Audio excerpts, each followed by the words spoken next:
The title to us, you know, we had a hard time coming up with a title because it's obviously not a very narrative movie.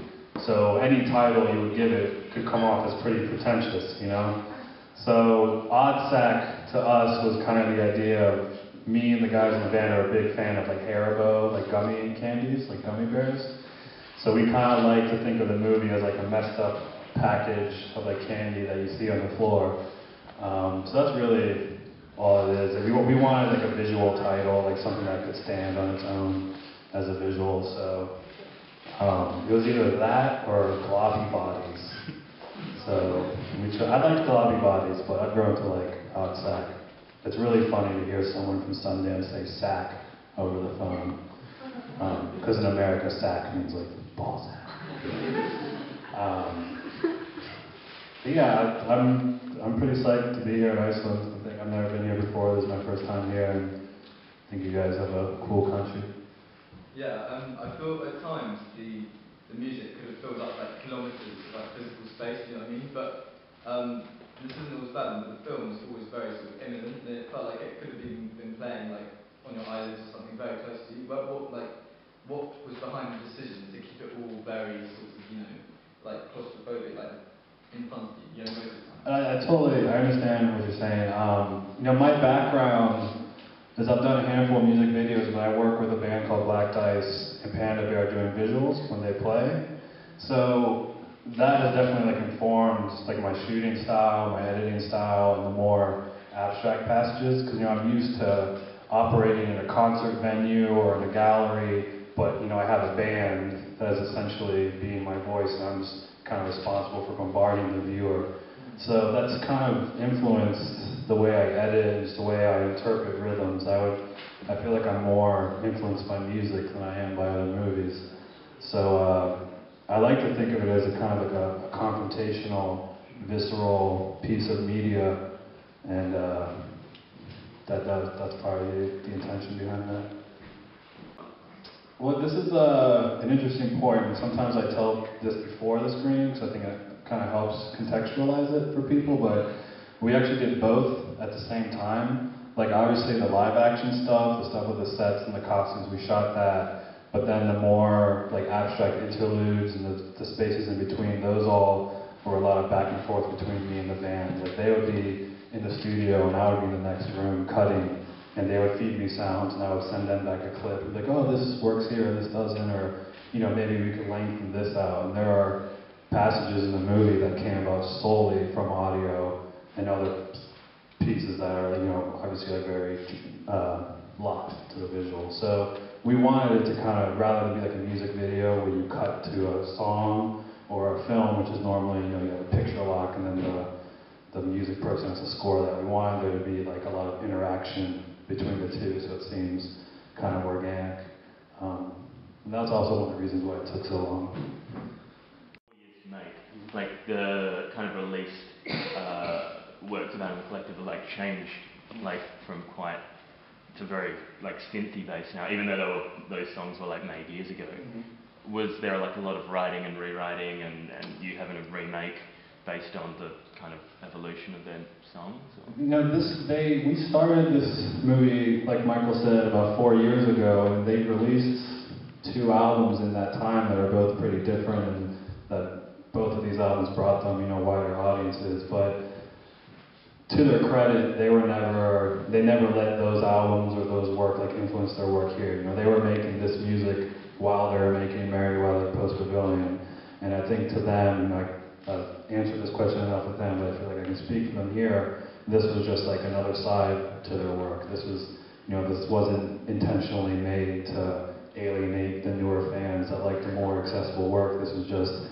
another facet to their sound, and I think for people that are really familiar with like their background, you know, the catalog and all the records, you can definitely like pinpoint like different eras of Animal Collective. You know, there are songs that sound to me like campfire songs, and other songs that sound like Here Comes the Indian, and other songs that sound poppier than even the poppiest stuff they've done. And as a fan of the band, first and foremost, I enjoy that about the movie. I like that it, you know, represents a wide spectrum of their sounds. Did you only use like original footage that you shot, or did you Yeah. Usually when I do when I do visuals and I work in concerts, I steal footage from all over the place and shoot stuff and use like video feedback and stuff like that. But for this, because of just copyright stuff and because I knew it was going to be released, I had to basically base it on the footage. There's very little in there that's like completely created in the camera. Like a lot of the abstract stuff are just based on layering and like manipulating footage that I have shot. And I like to think that when you like base something abstract on like a regular movement or something that actually happens, it kind of lends a weird like organic feel to it as opposed to something that's like, you know, purely synthetic and like purely like, you know, a circle or something going like this. So yeah, it was all based on stuff that we shot. Where was the live footage filmed? The live footage was filmed, most of it was in this place in upstate New York called Wayne's Castle. And it's unfortunately not featured in the movie, but one of my grips grew up on this property where him and his family built this castle out of recycled materials, like as they were growing up. So it's this really like,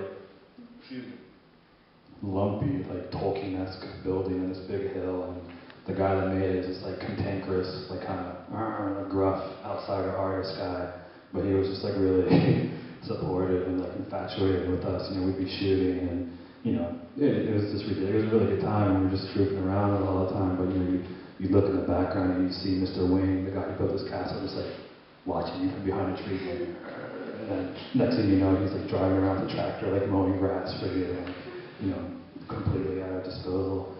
And you know, those things go a long way for anyone who's worked on a film or been on a set or been on a location. If you're in a place where people are excited or supportive of you, that makes a big difference. So we had a really good time shooting. And the boulder field in the middle is in Pennsylvania. Right. So it's like in the middle of the East Coast. But mostly up and down the East Coast in America. Feelings in there, and quite a few of them, or I would say most of them, were really kind of a sad, hopeless, alone, not being able to speak. Was that intentional? That's very perceptive of you, and yeah, you know, I mean, I'll share some personal information with you guys, but I'm generally a pretty depressed and pretty angry person, and you know, if a film or any medium is to communicate, you know, the artist's feelings or my feelings, you know, I feel like I don't have to say a word, and you probably have a pretty good idea of what my personality is like. At the same time, you know, I do think there's humor in there. I think there's a bit of humor in the movie. You know, it's dark humor, but yeah, you know, I wanted to make something that, you know, like when you're out in public, or you know, you see a young single mother, you know, being really mean to her kid, or you see people doing really rude things, and you get really stressed out, and you get really bummed. I wanted to kind of take all those feelings and like project it out into the screen. So, you know, this movie, it doesn't have a story, there's no narrative, but you know, like you said, or in a way I would argue that you kind of get more emotions, and you kind of go on a pretty intense ride with an experience like this versus a narrative where you're just kind of following a story. Like, I like the fact that, you know, you can have these feelings and you might have totally different feelings, and it's a very subjective experience. But for sure, like by all means, like it was my intention to kind of hit you with these emotions, because, you know, that's how I feel when I go out in the world, or, you know, when I came here and I go through the airport and you're standing there and having people pat you down like a criminal and this and that. You know, these are all part of modern man's experience in this world that are pretty twisted and weird.